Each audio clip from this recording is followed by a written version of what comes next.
Doctor साहब, स्वागत है आपका। थैंक यू जी।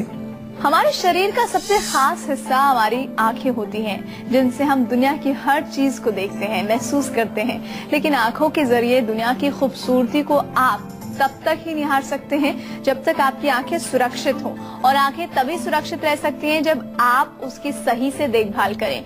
आज संजीवनी में हम आपके लिए लेकर आए हैं आंखों से जुड़ी समस्या मोतियाबिंद, यानी कि कैटरेक्ट। मोतियाबिंद की शिकायत अब तक बुजुर्गों में ही देखी जाती रही थी, लेकिन अब नौजवानों में भी मोतियाबिंद की शिकायत देखी जा रही है। आज के एपिसोड में डॉक्टर चौहान से हम जानने की कोशिश करेंगे मोतियाबिंद का क्या आयुर्वेद में इलाज मौजूद है, और साथ ही साथ आपको हम ये बताएंगे कि अगर आपको ये दिक्कत है तो हम उसे दूर कैसे करें। आगे बताएंगे संजीवनी टिप्स में खजूर के औषधीय गुण। लेकिन सबसे पहले आइए जान लेते हैं आखिर क्या होती है मोतियाबिंद की बीमारी। तो आइए अब आपको बताते हैं कि आखिर मोतियाबिंद की बीमारी क्या होती है और इसके होने की वजह क्या होती है, और क्या आयुर्वेद में इससे संबंधित कोई इलाज है या फिर नहीं। डॉक्टर साहब, मोतियाबिंद के बारे में विस्तार से हमारे दर्शकों को बताइए। देखिए, हमारी आंख है जो उसमें लेंस होता है, और लेंस के माध्यम से लाइट अंदर जाती है, जिससे हमें दृष्टि या विजन हमें प्राप्त होता है। ओल्ड एज में मुख्य रूप से 70 साल से ऊपर के जो लोग होते हैं, और उनमें लगभग 70% लोगों में ये रोग हो जाता है, मोतियाबिंद या कैटरेक्ट।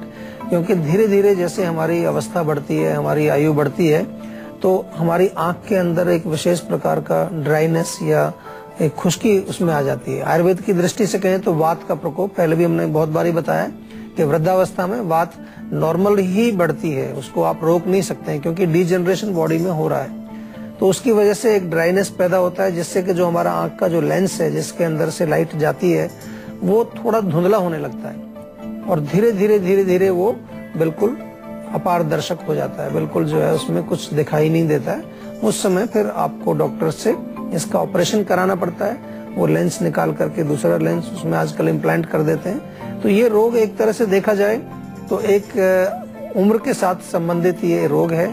बहुत सारे परसेंटेज को ये रोग होता है, लेकिन यहाँ पर समझने वाली बात ये है कि अगर हम इसको समझ लें, रोग को, जैसे हमने अभी थोड़ा सा आपको बताया, और इसके कारणों को अगर समझ लें, तो हो सकता है कि हम इस रोग से छुटकारा भी पाएं, मतलब हमें ये रोग ना हो, और अगर हो तो वो उतना उग्र ना हो, उतनी ज्यादा उसमें जो है एक तरह से मैं कहूँ कि उसका जो क्रॉनिसिटी या रोग की जो एक जोश है, उसकी जो ताकत है, वो उतना ज्यादा ना हो, या उसको थोड़ा थोड़ा हम डिले भी कर सकते हैं, धीरे धीरे हो, वो उतनी एकदम से ना आ जाए।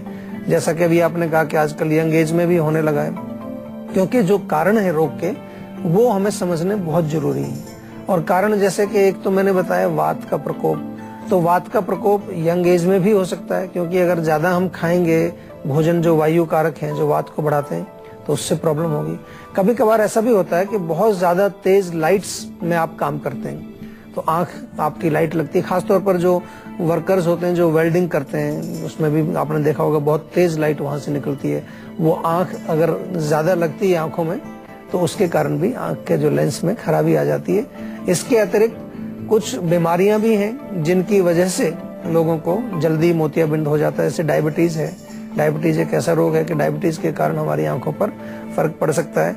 इसके अलावा जो है कुछ दवाइयों के प्रभाव से भी होता है। कुछ ऐसी औषधियां हम खा रहे होते हैं किसी रोग के लिए, जिससे हमारी आंखों पर उसका दुष्प्रभाव, उसका साइड इफेक्ट उसके कारण होता है। कभी कभार जन्म से ही कैटरेक्ट होता है बच्चों को, क्योंकि जो गर्भवती महिला है, अगर उसने सही प्रकार से भोजन नहीं किया, पूरा जो है उसने गर्भणी परिचर्या का पूरा पालन अगर नहीं किया है, तो उसके कारण भी जन्म से ही ये प्रॉब्लम होती है। एक बड़ी कॉमन सी चीज है जिसके कारण ये मोतियाबिंद होता है, वो है धूम्रपान, स्मोकिंग करना। जो लोग स्मोकिंग करते हैं, तो जो धुआं जो छोड़ते हैं, वो उसका प्रभाव आंखों पर भी होता है, और वो धीरे धीरे हमारे लेंस को प्रभावित करता है। उसके कारण भी ये रोग बहुत जल्दी से होता है, और जल्दी ये यंग एज में भी वो हो सकता है। और इसी के साथ एक दर्शक हमारे साथ जुड़ गए हैं, दिल्ली से राजेश फोन कर रहे हैं। बताइए क्या प्रॉब्लम है आपकी। मैम, मेरे को ये प्रॉब्लम है कि जैसे कि मैं जो सुबह ऑफिस आता हूँ घर से, और फिर सुबह उठता हूँ, डेली ऑफिस जाता हूँ, तो मेरे आधे माथे में दर्द करता है, और आंखें शाम तक कोई लाल हो जाती है। अच्छा, तो आधे सिर में दर्द होता है आपको? हाँ जी। और आंखें दोनों लाल होती हैं, एक ही आंख लाल होती है? दोनों लाल हो जाती हैं। अच्छा, तो आप थोड़ा सा देखो, एक काम करिए कि जो लक्षण आप बता रहे हैं उसमें थोड़ा समझ ये आ रहा है कि गर्मी की वजह से होता है, पित्त की वजह से होता है, और किसी किसी को सूरज के साथ भी कनेक्शन होता है इसका। जैसे जैसे दिन चढ़ता है, जैसे जैसे सूरज चढ़ता है, वैसे वैसे सिर दर्द भी बढ़ने लगता है। जैसे जैसे सूरज नीचे ढलेगा शाम के समय, दर्द भी ठीक होने लगता है। ऐसा आयुर्वेद में वर्णन है, एक प्रकार का सिर दर्द ऐसा होता है, लेकिन उसका भी मुख्य रूप से गर्मी से ही हम कनेक्शन बनाते हैं, पित्त से हम कनेक्शन बनाते हैं। तो गर्म चीजें बिल्कुल मत खाइए। मुख्य रूप से उसमें जो तीखी चीजें हैं, गरम मसाले हैं, मिर्ची इत्यादि, इसका सेवन बिल्कुल छोड़ दीजिए। थोड़ा सा कोशिश करिए कि आंख जो आपकी है, अगर आप कंप्यूटर पर काम करते हैं तो बहुत जरूरी है आपके लिए कि आप कोई प्लेन ग्लासेस लगा लें, सादा, बिना लेंस का जो सादा ग्लास होता है, उससे थोड़ी प्रोटेक्शन होती है। या फिर जो है आजकल ऐसे कुछ एक्स्ट्रा वो भी आते हैं कि कंप्यूटर की स्क्रीन पर आप लगा सकते हैं, उससे कुछ प्रोटेक्शन होती है। या अगर ये भी कुछ भी पॉसिबल नहीं है आपको, तो कम से कम जब आप काम कर रहे हैं दिन में, तो पानी का छींटा आंखों में दिन में 3-4 बार आप जा करके, जहाँ पर भी पानी शुद्ध है आपको मिलता है, उससे आंखें अपनी धोइए अच्छी तरह से। और गुलाब जल का प्रयोग जरूर करिए। गुलाब जल जो है सुबह शाम दोनों टाइम अपनी आंखों में डालिए। अच्छी क्वालिटी का गुलाब जल आपको मिल जाएगा, उसको आप अपनी आंखों में प्रयोग करिए, उससे आपको फर्क पड़ेगा। शाम को जब घर पहुंचते हैं आप, उस समय आप खीरा जो है काट के गोल, और वो अपनी आंखों पर, दोनों आंखों पर रख के 5-10 मिनट आराम से शांति से आप लेट जाएं, तो उससे आपको बहुत ठंडक भी मिलेगी। या कभी कभार जो रुई होती है, रुई को आप बर्फ के पानी में थोड़ा भिगो के वो भी आंख के ऊपर रखें, तो उससे भी आपको ठंडक मिलेगी और थोड़ा रेस्ट भी आपको मिल जाएगा, जिससे कि आपके शरीर को भी थोड़ा सा ताकत मिलेगी। और आज का हमारा विषय है मोतियाबिंद, और ऐसे में मोतियाबिंद में जो बीमारी है वो किस तरह से लगातार बड़ी होती जाती है अगर आप उसका सही इलाज नहीं करवाते हैं, और कौन कौन सी दूसरी बीमारियां हैं जिसकी वजह से मोतियाबिंद आपको हो सकता है, इसके बारे में डॉक्टर साहब आपको बता चुके हैं। लेकिन अब ये जानना बहुत जरूरी हो जाता है कि मोतियाबिंद की बीमारी, इसकी शिकायत होती क्यों है, इसको पहचानने के लक्षण कौन कौन से हैं। तो डॉक्टर साहब, ये बहुत अहम सवाल है जी, होता क्यों है मोतियाबिंद, और साथ ही साथ इसके लक्षण क्या है? देखिए, कारण तो मैंने आपको बताए अभी कि जैसे स्मोकिंग है, किसी और बीमारी की वजह से है, कभी दवाइयों के दुष्प्रभाव से होती है, ओल्ड एज की वजह से होती है, बहुत ज्यादा अगर आप बहुत स्ट्रॉन्ग लाइट्स में काम करते हैं उसकी वजह से भी होती है, पॉल्यूशन से भी होती है। आजकल पॉल्यूशन एक बड़ी कॉमन सी चीज है, जिससे कि बहुत सारे ऐसे केमिकल्स हैं जो हमारे वातावरण में मौजूद हैं और हमारी आंखों को वो निरंतर जो है हमारे लेंस को डिस्ट्रॉय कर रहे हैं। और जहां तक लक्षण की बात करें तो सबसे पहला लक्षण यही होगा कि आंख से थोड़ा आपको धुंधला दिखाई देना शुरू होता है, उतना क्लियरिटी नहीं होती आपके विजन के अंदर। साथ में धीरे धीरे जब इसे बढ़ता जाता है तो बहुत कम दिखता है, बिल्कुल पास की चीज ही आप पहचान पाते हैं, बिल्कुल दिखाई नहीं देता है। या कभी कभार जो डबल विजन जिसको बोलते हैं, एक चीज आपको दो दिखने लगती है, ये भी एक लक्षण होता है। और आंख की पुतली जो है, जो आपको जो आंख की पुतली जो हम कहते हैं, थोड़ी व्हाइट होने लगती है, सफेद सी होने लगती है, क्योंकि वो लेंस जो है वो एक तरह से उसमें कोई चीज हार्ड हो जाती है, सख्त होने लगता है और वो एक तरह से व्हाइटिश कलर का थोड़ा दिखने लगता है। पढ़ने में कठिनाई होती है और कभी कभार आंख के जो चारों तरफ का हिस्सा, बाहर का हिस्सा जो है, उसमें रेडनेस या लालिमा थोड़ी सी देखने को मिलती है। तो इस तरह के लक्षण अगर आपको हैं तो थोड़ा सा आपको प्रयास करना चाहिए। आंख हमारे शरीर का बहुत महत्वपूर्ण हिस्सा है, इसको हमेशा हमें जो है बहुत ध्यान से जो है इसकी जो है तवज्जो करनी चाहिए, इसको देखभाल करनी चाहिए, क्योंकि अगर हम नहीं करेंगे तो फिर बहुत जल्दी हमें कई आंखों के रोग ऐसे हो जाएंगे जिसके कारण जो है हमें देखने में, दृष्टि में हमारे बहुत फर्क पड़ता है और कभी कभार बहुत भयंकर दुष्परिणाम भी उसके निकलते हैं कि आदमी अंधापन भी, ब्लाइंडनेस बहुत कॉमन एक बीमारी आजकल बढ़ती जा रही है, हमारे देश में भी काफी देखा जाता है। तो आंख के बारे में समझना और आंख की केयर करना ये बहुत इंपॉर्टेंट चीज है। तो ये लक्षण इसके हैं और अगर आपको लक्षण है तो उसको थोड़ा इनिशियल स्टेज में भी आप अगर समझ लें रोग को, कैटरेक्ट को, मोतियाबिंद को, तो उसका आप काफी कुछ उस टाइम रोकथाम कर सकते हैं। और इसी के साथ ही एक दर्शक और दिल्ली से जुड़ी हैं, ज्योति उनका नाम है। प्रश्न कीजिए ज्योति। जी सर, मैं बात कर रही हूँ, इसमें जब सुबह मोशन जाती हूँ तो पेट में दर्द होता है, उसका मोशन क्लियर होने के बाद दर्द ठीक हो जाता है, ऐसे 1-1.5 महीने में होता है हर बार। देखिए, इसका कारण जो है इंडाइजेशन होता है, मरोड़ इसको बोलते हैं आम भाषा में। कभी आपने सुना होगा कि मोशन जाते समय आपको पेट में कुछ मरोड़ जैसी होती है, क्रैम्प्स। और वो क्रैम्प्स क्यों होते हैं, हम आयुर्वेद की भाषा में कहें तो अजीर्ण के कारण जब भोजन ठीक से नहीं पचता है आपका तो उसमें आंव बनता है। कभी कभी आपको दिखेगा भी जब आप मोशन के लिए जाएंगे तो उसमें कुछ चिकना पदार्थ, व्हाइट कलर का म्यूकस टाइप का, पस टाइप का कुछ चीज दिखता भी है।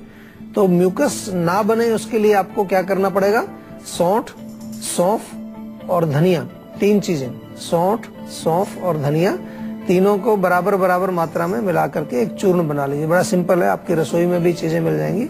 और ये भोजन के पश्चात दिन में 2 बार 1-1 चम्मच आप इसका सेवन करिए, या तो ताजे पानी से लें और हल्का सा गुनगुना पानी हो तो और भी ज्यादा अच्छा रहेगा। और मुख्य चीज ये है कि खाने पीने में हमेशा ध्यान रखिए कि ऐसी चीजों का सेवन आप करें जो आराम से पच जाएं, क्योंकि अगर वो कब्ज रहेगी या किसी तरह से अजीर्ण रहेगा या खाना पचेगा नहीं तो फिर आपको ये दिक्कत होगी। और ये भी ध्यान रखें, अगली बार ये भी आप नोट करना कि जब आपको दर्द होता है तो कौन सी चीज आपने उस दिन खाई थी, क्या खाया था उस दिन आपने रात को डिनर में या दिन में। हो सकता है कोई ऐसी विशेष आपके भोजन में कोई ऐसी चीज है जो आपके पेट को सूट नहीं करती, इसके वजह से भी पेट दर्द हुआ करता है। फूड एलर्जीज कई लोगों को होती है, उससे पेट दर्द भी होता है, मरोड़ भी होती है, कभी कभार लूज मोशंस भी लग जाते हैं लोगों को अगर वो ठीक से पचेगा नहीं, वॉमिटिंग भी हो जाती है। तो वो भी आपको थोड़ा सा ध्यान जरूर देना है कि क्या आपके भोजन में तो कोई ऐसी चीज नहीं है जो आपके पेट को या आपकी आंतों को इरिटेट करती है, आपकी आंतों को पसंद नहीं है वो चीज, उसको जरूर आप ध्यान में रख के उसका भी पता लगाइए। और ऐसी कोई चीज अगर आपको समझ में आती है तो उसको थोड़ा सा अपनी डाइट से निकाल दीजिए। और चलिए इसी के साथ अब बात करते हैं आज की संजीवनी की, जिसमें डॉक्टर साहब आपको बताएंगे मोतियाबिंद की बीमारी का आयुर्वेदिक इलाज। तो डॉक्टर साहब क्या है आज की संजीवनी? देखिए, सबसे पहला इलाज तो यही है कि आंखों की देखभाल जरूर करनी चाहिए। आजकल हम जिस तरह के वातावरण में रहते हैं, जिस तरह के प्रदूषण में रहते हैं, उसमें हम आंख की केयर बिल्कुल नहीं करते हैं। कुछ लोग अभी जाने लगे जिम में, जिम का थोड़ा सा अभी फैशन चला है, लेकिन उसमें केवल मसल बनाते हैं। आंख के लिए कोई एक्सरसाइज हम नहीं करते, आंख की कभी सफाई नहीं करते, आंख की कभी धुलाई नहीं करते। तो वो बहुत जरूरी है। हर रोज आंखों में पानी के छींटे मारिए, फिर जो है गुलाब जल या खीरा कभी रखिए, उसमें हीट उसमें ज्यादा नहीं बढ़नी चाहिए, गर्मी ज्यादा नहीं बढ़नी चाहिए, खुश्की भी नहीं बढ़नी चाहिए। हमारे यहाँ इसलिए नेत्र बस्ती भी कराते हैं, आंख के चारों तरफ एक थोड़ा सा बैरियर बना करके उसमें हम लोग घी भर देते हैं 15-20 मिनट के लिए। बहुत अच्छा एक जो है ट्रीटमेंट है आंख के लिए, वो भी कभी कभी आप हमारे यहाँ क्लिनिक में आके करा सकते हैं। इसके अलावा बहुत जो इम्पोर्टेंट चीज है कि कुछ खाने के लिए कुछ अच्छी चीजें आपको सेवन करनी चाहिए। बादाम, सौंफ बहुत अच्छा है, बादाम और सौंफ का बराबर मिक्सचर बना लीजिए। चाहो तो थोड़ी सी सफेद मिर्च भी उसमें मिला लो, आधी मात्रा में। अगर आपने 50-50 ग्राम लिया है बादाम और सौंफ तो 25 ग्राम आप सफेद मिर्च भी उसमें मिलाइए, उससे भी फर्क पड़ता है। आप चाहें तो एक तीखा लगने वाला एक ड्रॉप भी बना सकते हैं घर में, उसमें सफेद प्याज का रस, उसके साथ नींबू का रस और शहद, तीनों को बराबर बराबर मात्रा में मिलाएं, मिला करके रखें। नीचे जब गाढ़ा गाढ़ा वो बैठ जाता है, ऊपर का केवल लिक्विड आपको लेना है, उसको एक एक बूंद आप आंखों में डालेंगे तो लगेगा बहुत तेज, लेकिन सफाई अच्छी करता है, क्लीनिंग कर देगा अंदर से, वो भी आप कर सकते हैं। और एक और नुस्खा है बहुत बढ़िया इसके लिए, आंवला, हल्दी और मेथी, तीनों को बराबर बराबर मात्रा में लेकर के चूर्ण बनाएं और इस मिक्सचर में से एक एक चम्मच सुबह शाम दूध के साथ सेवन करना है। तो ये भी आपको आंखों के लिए बहुत अच्छा नुस्खा है।